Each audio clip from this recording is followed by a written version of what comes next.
लाखों करोड़ रुपए के निवेश को आकर्षित करती है। तो आज लोग भारत में विश्वास करके निवेश कर रहे हैं। एक जोरदार तालियां मेरे यहाँ पर निवेश किया है, हमारे देश में निवेश किया है।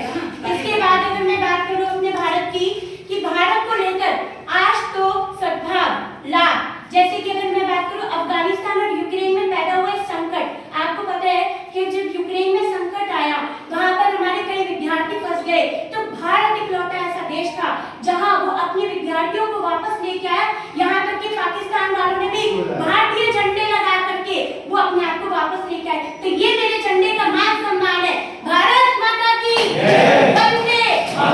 जहाँ हमारे झंडे का सम्मान होता है, जहाँ मेरे देश का सम्मान होता है, जहाँ मेरी सरकार का सम्मान होता है, ये मेरी सरकार की उपलब्धि है। भारत ने आतंकवाद को लेकर कड़ा रुख अपनाया है।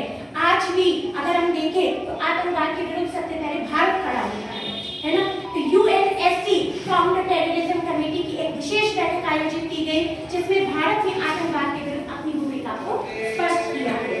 मेरी सरकार का साफ मानना है कि स्थायी शांति तभी संभव है जब हम राजनीतिक और रणनीति से सशक्त होंगे। इसलिए अपनी सैन्य शक्ति के आधुनिकीकरण पर भी हम बल दे रहे हैं। यानी कि भारत सरकार जो अपने सैनिकों पर विशेष ध्यान देता है। आज